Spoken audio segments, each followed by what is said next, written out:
Di orang soleh itu ciri pertamanya menjaga kesehatan fisiknya.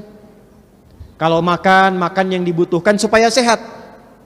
Jadi cirinya itu bukan mengumpulkan keinginan, tapi kebutuhan. Badan butuh apa supaya sehat, dia konsumsi yang menyehatkan. Boleh olahraga, pakai sepeda, pakai motor, pakai macam-macam, tapi niatnya menyehatkan.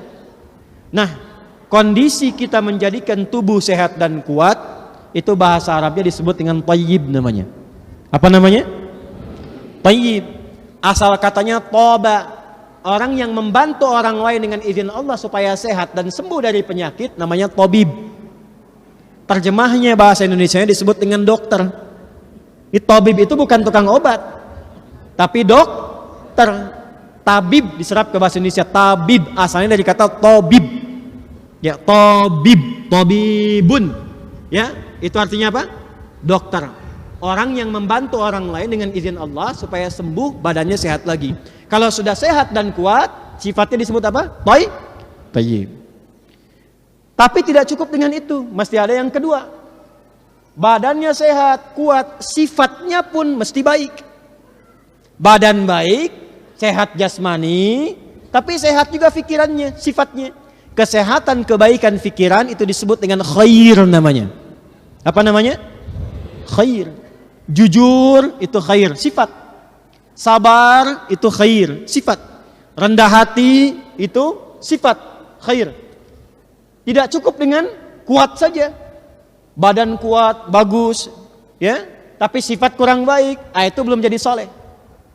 Kan ada yang thayyib namanya, badannya sehat, kuat, tapi kan dia 2 kali puasa, 2 kali lebaran nggak pulang-pulang kan? Ya, dan dia nggak ngasih kabar gitu kan? Makanya diviralkan oleh istrinya gitu kan? Dicari-cari, bang thayyib, bang thayyib. Ya. 2 kali puasa, 2 kali lebaran, tidak pulang. Baik. 3, baik dalam bentuk sikap. Jujur itu sifat.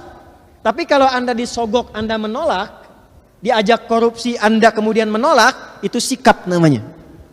Sabar itu sifat. Anda dimaki-maki, Anda menjawab dengan baik, Anda menjawab dengan senyuman, Anda menjawab dengan keramahan, itu sikap namanya. Khair ketika menjadi sikap disebut dengan ma'ruf namanya. Apa namanya? Jadi kita sudah temukan 3, thayyib, khair, satu lagi baik. Saya mau tanya, ada non muslim yang baik? Ada non muslim yang jujur? Ada non muslim yang sabar? Ada. Ada non muslim yang senang berbagi?